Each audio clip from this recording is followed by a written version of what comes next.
Eleanor here, in case you're wondering, and I'm joined by my colleague, Alex. Hello, everybody. Welcome to today's session.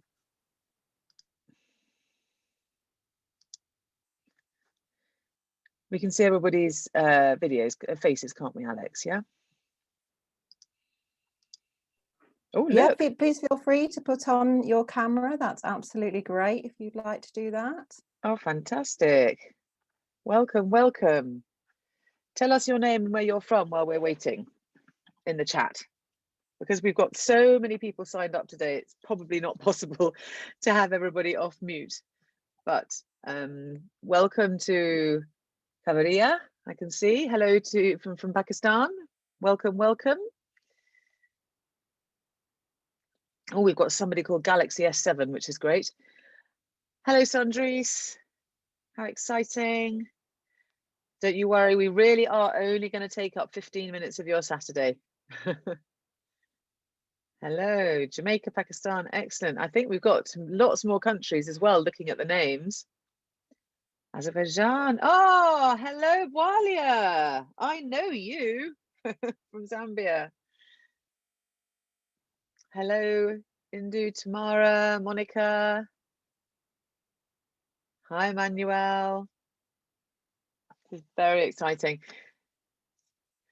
So we've got 5 more minutes until 2 o'clock, and then we're going to start sharp at 2 p.m. UK time, and we're going to try and finish at 2:15 UK time. But we will give you the option to stay on the call if you would like some help creating an account or choosing your first course. I can see lots of people. Hello, Edgar. Welcome.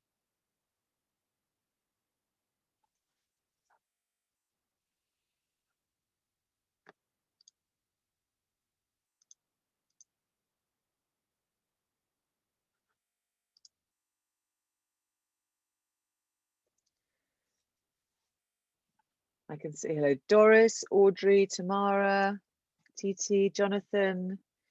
Who else is named? There's Godfrey, Oluwatosin, one of our ambassadors, I think, is here from Nigeria. Hello, Oluwatosin. Hi, Gertrude. Hi, Letty. Lovely seeing all your faces. Phil, good afternoon, Phil. UK, yay. Thank you for joining us today. Oh, good morning from Sandris. You must be in Jamaica, Sandris.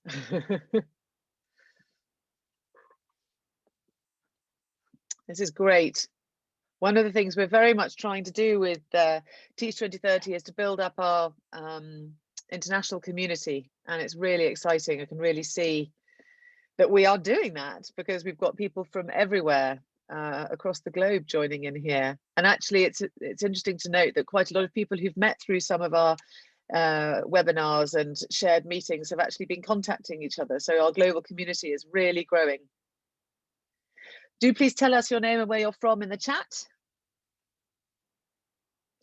I can see some good COVID masks there. Thank you for joining, even having to wear a mask wherever you are. Lots of names. Hello, Sarah. Hello, Tandy. Hello, Hamad. Who have I not seen yet? Hello, Paul. Hello, Suhani. Fantastic. Hello, everyone. Hello. Don't you worry, at 2 p.m. I'm going to get you all to shout hello to each other. That's when you're allowed to unmute. Hi, Phil. You might be interesting to talk to after this. Fantastic. Hi, forgive me, Jael, Kale. Hello, Doris. Hello. Good to be here. Great to have you here.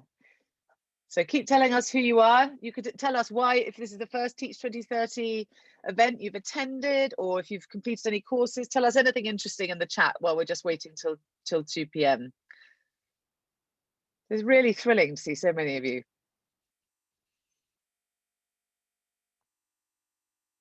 Alex is working hard and missing everybody. Urvashi, hello. Hello, Eric.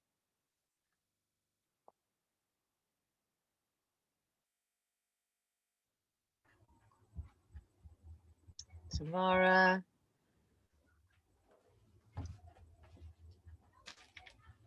Oh, somebody's sharing screen. I think I might ask you to unshare if that's okay. Hamad? Yes, I was just going to say, if we could stop sharing screen, that would be great. I did spotlight Eleanor.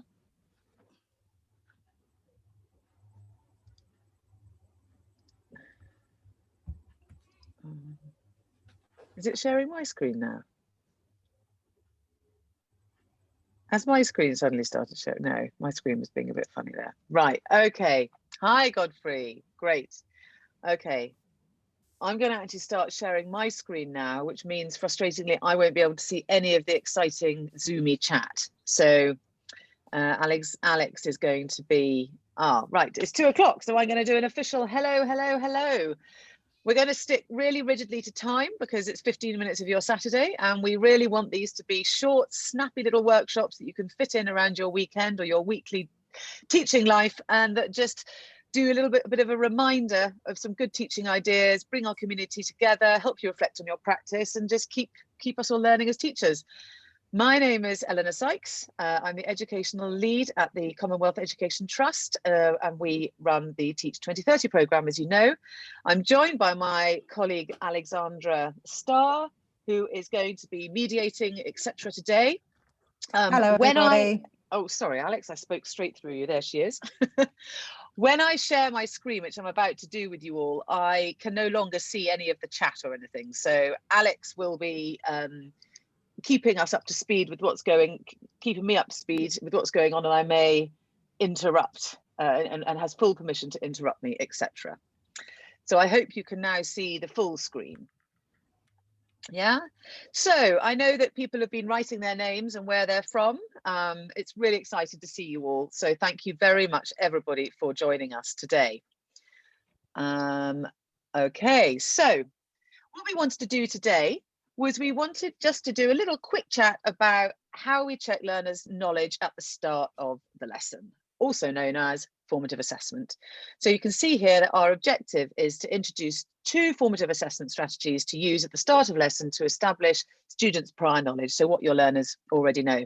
These may well be strategies that you have seen before. They are not rocket science, but they are incredibly effective when used properly, and it's always worth reminding ourselves as teachers about different ideas and things that we can use, because often we get stuck in a way of using one thing, and really we need to use as many different strategies as we can. So briefly, to remind ourselves, what is the difference between formative and summative assessment? Now, you will be using, I'm sure, both of these in your classrooms, particularly summative, partly because summative is very much required by schools and education, ministries of education, because of course, summative assessment is exams and tests and what you need to show evidence that the children have learnt in your class. But actually, formative assessment is the one that really is helpful to you as a teacher, because it tells you what do the learners already know. When you're starting a new topic, or even at the start of a lesson, when you're in the middle of a topic, did they learn what you needed them to know from the previous lesson? Are they ready for this lesson? Is there anything that you need to do to bring them up to speed for what they now need to know for the next lesson? So formative assessment tells you who knows what as you go along, so you can teach appropriately. It gives you an opportunity for daily learner feedback. And by feedback, we don't just mean, well done, good job. We mean acknowledgement of the skills that they have used to get to that correct answer, for want of a better word, and what they can do next to continue their learning. It gives you the opportunity to regularly assess attainment and progress, and it guides your lesson planning to ensure progress. As you can see on the right, it says, on a scale of 1 to 5, how confident do you feel at using formative assessment strategies to establish what your learners already know? Now, I know this is obviously not an exam or a test from us, so please don't feel embarrassed if you think, well, I'm not that confident at using formative assessment, actually. I'm probably only a 2 or a 3, or maybe I need to use this actually much more. I'm probably only a 1, or I'm quite confident I'm a 4, because we want to know that we're getting our workshops right and pitching them at the right level. And also, it's really interesting to share experiences. So Just tell us how you feel. Okay, so formative assessment, that's what we're going to be talking about today. A summative assessment we will get on to at a later date. So the first formative assessment strategy that we wanted to talk about was turn talk. Now, turn talk is a strategy that I am sure you use already in your classrooms, but I wanted to touch on how you can use it effectively as a form of formative assessment at the start of a lesson. So turn talk, this is a poster that we have, an image that we have in our in our practical active learning course. Some of you may have seen it before. This here talks about the routines that you need to do, or the steps that you need to do if you want to make sure your class are using turn talk effectively. It's not just about children talking to each other, but it's about sharing knowledge and processing it with their peers. Evidence is clear that children actually learn best from each other, not from you, not from me, but from each other. So this isn't only a formative assessment strategy, of course, but it's worth remembering how we can use it as one. So for instance, at the start of your lesson, you can come out with, you might ask them a question. So who can tell me about the different steps in the water cycle, for example? Turn to your partner, talk to each other, and then feedback. Now, if your lesson is about the water cycle, this will tell you very quickly who has got an idea and who hasn't. You can just see from the partners by how quickly they start the chat, give them a very short amount of time, and then ask different pairs to give you their ideas. Now, you will not be able to do this with all the class. Oh, somebody mute, please. Oh.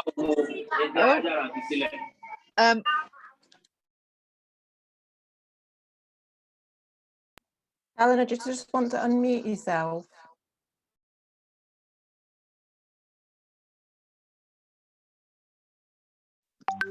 Perfect, thank you. Okay, even if you've got a very large class, you obviously won't be able to ask each of the pairs to feed back for you on what they know about the topic that you're about to teach, but you will be able to choose different partners and get a feel for the class's understanding. What you can also do with this technique, which is really helpful, is you can say to the children and their partners, I'm going to ask you to tell me what your partner said. So that makes sure that they're really listening and that you're not going to ask them for their thoughts and ideas. You're going to ask them for what their partner said. So it's all about really getting the children all involved and giving you the knowledge that you need. Now, hopefully, if it's a topic that you've taught before, or you've done a little bit of research already with the learners and you're planning, you will have got it right, and you're not about to teach them a lesson that they don't, or that they've got no idea about whatsoever. But using this technique just gives you a bit of an idea, just to make absolutely sure, and as experienced teachers you will probably have an idea up your sleeve anyway for how to adapt the lesson if you think, they didn't quite know what I hoped they would know, I'm going to have to change this. So it's just a way of getting the children into the lesson, getting them using the language of the topic already, and it may be that it's something that is new that they haven't done before. So in that case, you could ask them something, and the next strategy that we wanted to talk about today, which is true and false.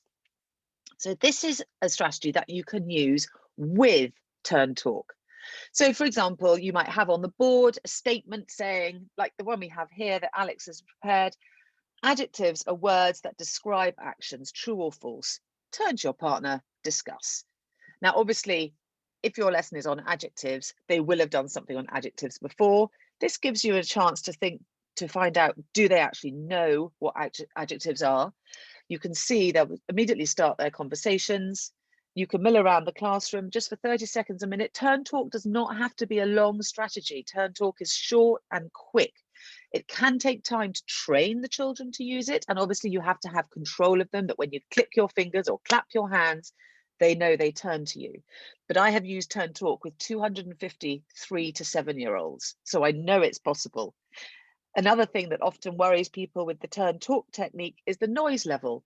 Again, it comes down to training and understanding that a certain level of noise in a classroom is okay, because it means the children are actually talking and learning. Well, generally, it can sometimes mean they're out of control, but I'm sure not in this case. So it's all about training to get that routine, so that you say, turn to your partners and talk. Are adjectives words that describe actions, true or false? What do you think? Give them their 30 seconds or a minute to discuss this. And then afterwards, you'll come back together, you'll choose a partner, a couple. So if I was with Alex, the teacher might say, Alex, tell me what Eleanor said. Does she think it's true or false? Of course, you can also use other little techniques here, like thumbs up, thumbs down. Who thinks it's true, who thinks it's false? But be aware of children saying, yes, I understand, I understand. It's important that you actually find out really if they do understand. So you need to be asking them to explain their thinking. Are you sure? And then you can move on to the main part of the lesson. So yes, as I was reading through my notes here, so don't forget to then choose 2 or 3 children to explain their choices to enable you to see what they know. You can ask who agrees, has a different opinion, to explore their knowledge and make sure that the lesson you have planned is right for them. So I said it was going to be quick and snappy. So we've got 2 strategies here. You've got the turn talk and you've got the true and false, both of which will give you a quick snapshot of whether or not your children, your learners, understand. What we wanted to do next, and don't worry, we will have time for questions, is we have some questions you might have seen if you follow us on social media that we've been asking for the last couple of weeks. Do you have any questions about formative assessment? Is there anything that you wanted to know about how it can work in the classroom? And we have from our community, we've got, oh, sorry, it's just moved on. Don't know why I did that. Joyce from Nigeria, Festus from Zambia, and Charlotte from Jamaica have all sent in questions. So I'm going to play each question for you and then give you some my answer on it. You may well have different answers.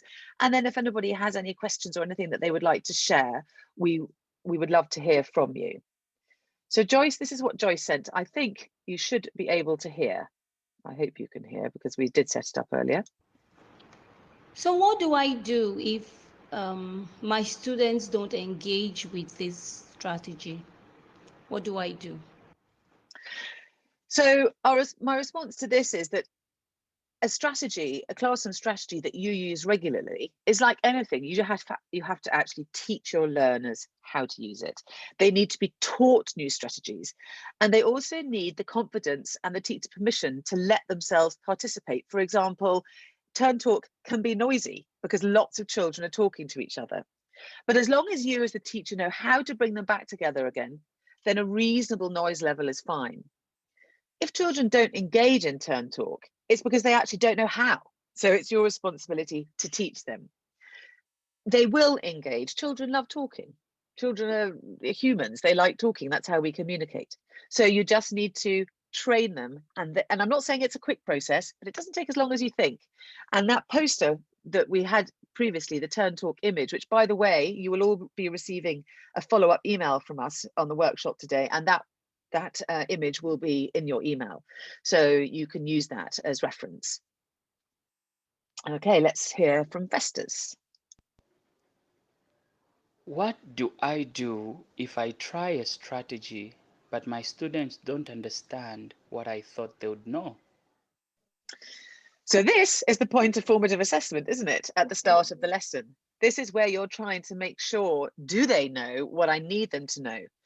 So it shows you that the strategy has worked, Festus. You now know that your class do not have the knowledge they need for the lesson you've planned, and you will need to think on your feet of how to adapt it. And this is why it's always a good idea to A, have an idea of how you will change the lesson if it doesn't work, so when you're in the middle of the lesson, and B, to see if you can assess what they know before the lesson itself, if you think there's a possibility they won't know what they need. So if you think this is going to be quite a tricky, meaty topic, I might just try 5 minutes the day before, just asking some questions, doing a bit of turn talk, a bit of true false, thinking, right, actually I think they don't know enough about this topic. I'm going to have to go back a step. But I mean, I would say that if the children don't show that that they don't know, Festus, then they've done what we wanted them. This strategy has worked. It's told you what you needed to know. And then finally, we have Charlotte from Jamaica. After using a strategy, what questions can I ask to further clarify what learners know? I'm all about the questioning. I love this question when we heard it, because questions are the best way to make sure that you know what your learners know. So asking children to explain their thinking is the best thing to do. For example, why do you think that? Does anyone agree? Anybody have a different opinion? What would if I said this? Does that change your mind? How would you explain this to someone else?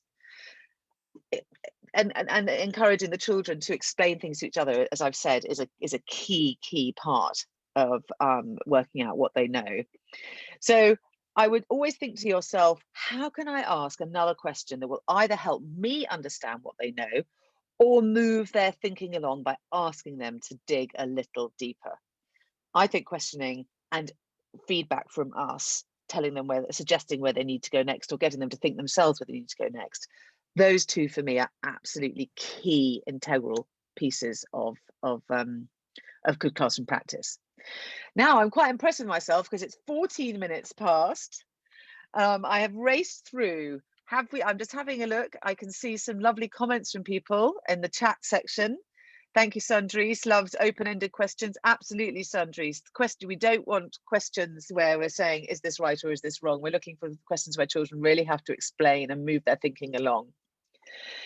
I know that this perhaps isn't, but we wanted to keep this workshop nice and tight. So it's not one of our longer sessions where we would hear more from our global community and actually hear your voices. But what we wanted to do today was just to give a short, sharp little piece of share some what we think is really important in classroom practice with you. So we're now at the end of the workshop. So you're going to receive an email with an exclusive link to a forum. We would love to know your thoughts on what we've done, on how things work in your classrooms. Has this helped refresh your mind, your memory? Has it reminded you of something that you used to do and you need to pick up again? We really encourage you to discuss your implementation of these formative assessment strategies and anything else that helps you to determine children's prior knowledge. Our next micro training session is going to be on the 29th of May. And this one, we're going to be looking at the feedback that we give learners to maximize the learning potential of students and to promote a growth mindset. Social media is how many of you heard about us. It's really important. We've got a little competition going on here. I'm really not sure where these lines have come from on my screen, hilariously. Can you see them there on my PowerPoint? I don't know why they're there. But in return, if you for your chances with the opportunity to be the face of Teach 2030 for May, hashtag Teach2030 in a post on Instagram or Facebook telling us how did you use formative assessment strategies, and then we will plaster you all over our social media saying, look at this member of our global community working in this country, fantastic. So we're going to be looking for who posts as often as they can over the next couple of weeks using the hashtag Teach2030, telling us about formative assessment strategies that you use, sharing your global expertise with our community. If you're not already, join us on Teach2030 at Facebook and Commonwealth Education Trust on Instagram. Share your selfie of us, of this workshop. I'm actually going to unshare my screen now so that I can see all of you again, because it would be really great. Look at everybody here. This is so thrilling, isn't it, Alex? I feel like poor old Alex has been silently moderating. Not but at all. It's wonderful. We've got some lovely comments. We've got Sandrine saying that it was very informative. Lots of people saying that it was really helpful, practical and passionate. That was from Phil. Thank you very much for that. Lots of people saying that they want some help with questioning and that it would be really great for us to focus on questioning. So I can definitely look at doing a little blog on questioning afterwards to help everybody. You're going to be invited to an exclusive forum, so we can definitely discuss the ideas of questioning on that. Absolutely. Yeah. And Miriam, I can see, yeah, we can absolutely share the PowerPoint. We will send that, it won't go out in the email today, but we'll send it in a follow-up email. We'll share a link to that because I'm glad you think that would be helpful. Now, I'm aware that it's been 18 minutes, help. But you've done well. If you want, please feel free to leave the session now. But what we were going to offer is, we do know that for some people, choosing a course and creating your Teach 2030 account can be a bit of a challenge. So if you would like to stay on, where Alex is going to share her screen and just talk you through the basics of the Teach 2030 website, how to choose a course, how to create your account, and how to become part of our community. So I'm going to hand over to Alex now. Please feel free to say goodbye. I'm off to the rest of my Saturday now. But if you'd like to stay on with us, you're very welcome. So Alex, tell our community, or share with our community, how to use our website and join up. Absolutely. So thank you so much for that, Eleanor. That was absolutely superb. So the very first thing to do is to go to our website, which I'll teach you how to do now. It's teach2030.com. So you can do that on your computer, you can do that on your phone. Absolutely. Obviously, I'm on my laptop, so it looks ever so slightly different. Then what we've got for you, a little video on how to join up. And hopefully this will really help you. Eleanor's going to answer anything in the chat at the minute whilst I'm just showing you. It is very simple to create your Teach 2030 account and choose the course that is right for you. You open up teach2030.com and visit the website. You click on the menu bar at the top and choose Teachers to explore the courses that we have. When you decide which course you would like to do, you have a look and I think, okay, I'd like to start planning lessons to reach all learners. I click Learn Today. This will take me to more information about this course. Is it right for me? Read the course objectives, have a little look at the course content, and then I think, yes, this is what I'd like to do. Part 1 of all our courses is free, so I click Take this course. You will then be asked to create your account. You can see planning lessons to reach all learners is in the basket. If you have a discount code, you would apply it here, but you do not need one for part 1 of any course, and then proceed to checkout. Here you enter your name. Make sure it is something that you will remember, so don't use a nickname that you might forget. Then here you enter your address.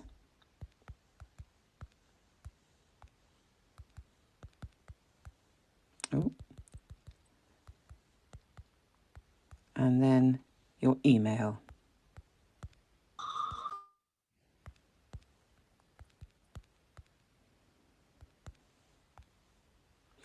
Here you then enter your username.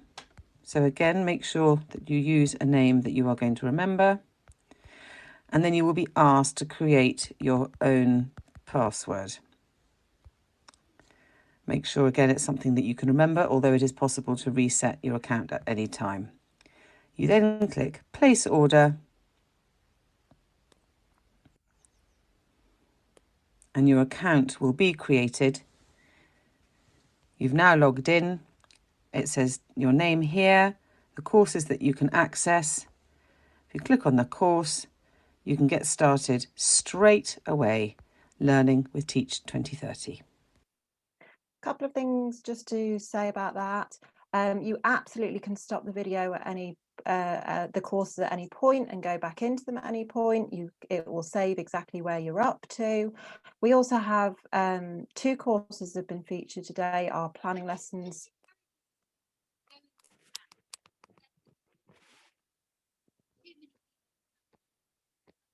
Planning lessons. Oh, I think we've got a little bit of something going on in the background. Apologies about that one. So yes, you can stop the course at any time. You can go in at any time. We've had 2 courses featured today. We've had planning lessons to reach all learners. Now, in terms of that, the turn talk came from there. And then we had the true and false, and that came from the practical active learning course. So we've got 2 courses featured there, so you can absolutely take any of those courses, and please feel free to email us at any point if you have any questions. Anybody got any questions that they are asking? Are there any coming through, Eleanor? No, I'm just thrilled to see people saying completed. I've started part 1 of 2 different courses, already started some courses, completed facilitator head teacher's course. Fantastic. It's worth just actually letting you all know that the facilitator, the head teacher and the coach courses are for teachers, are for people who wish to use Teach 2030 as part of their whole school CPD. If it's for your own professional development, then we recommend the courses under the teachers tab on the website. So we have 4 of those at the moment: fresh thinking for your classroom, planning lessons to reach all learners, growth mindsets for teachers and learners, and practical active learning for your classroom. Have I said that? Or planning lessons? Anyway, there's 4. So the facilitator and the coach and the head teacher one are really only if you're going to be using Teach 2030 as part of whole school CPD. If you want to really look at developing your own practice, then we recommend doing those 4.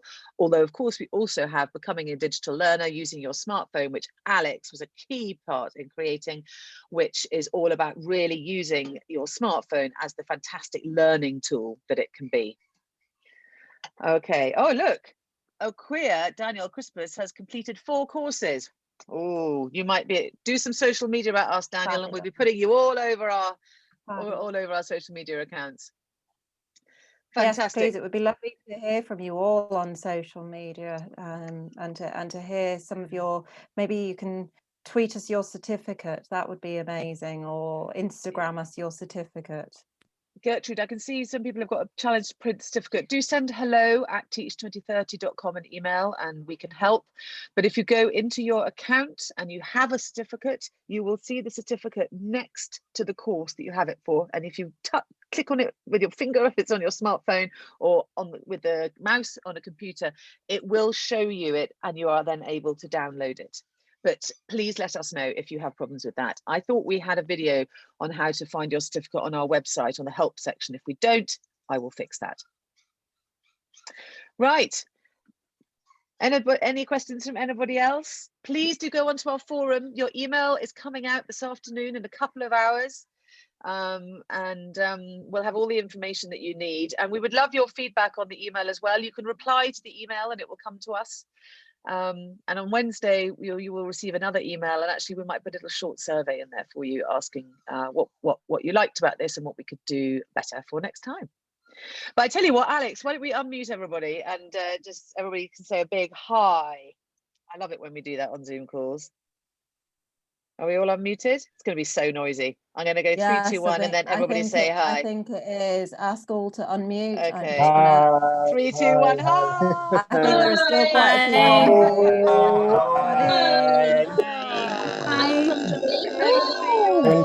From Zambia, Kenya, Nairobi, Ghana, Francis. Amazing. Look at you all. It's so amazing.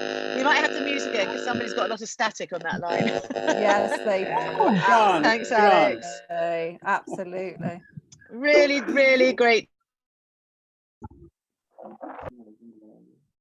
I think Eleanor's muted now. It's really, really great to see you all.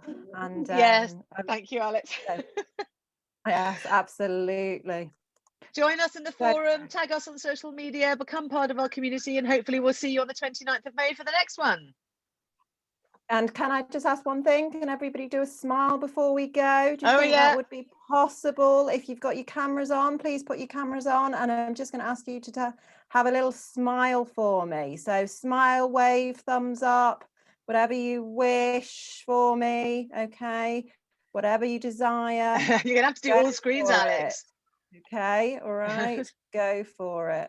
Best of luck. It was one of the best sessions I ever attended. Thank you. Oh, thank you. Lovely. Thank you, Hallelujah. That's so great to hear. That's great. Well, it was the first one like this that we've done, and we're really, really overwhelmed with the participation and everything. It's really fantastic. My name is Javeria, but I love it when everyone calls me Javeria. It sounds sorry. So no, it sounds so Spanish. I love it. I wasn't okay, but you could be Spanish because your surname means frog in Spanish. So you know. I know that. So I thought you were called Javeria Frog. Yeah. All right. Thank you. Thank you, everybody. Thank you, Hamad. Spread the word about what we're doing. We're trying really hard. I will. We're trying really hard to provide resources and ideas for teachers working in settings where there are challenges. You know, we're going to be honest with you. We know some of you have got many children in your classes. Some of you don't have power in your classrooms regularly. Some of you have very few resources in your classroom. And you are the teachers that we really want to try and reach and to connect with each other so we can build something that is supportive for teachers. There's a lot going on for teachers in the UK and the States and so on. And we think that that really needs to be extended to teachers globally now. And that's what we're trying to do. So thank you so much. Have a great day, everybody. Thank you, everybody. Take care. Bye-bye. Nice to meet you all. Bye. Bye. Bye-bye.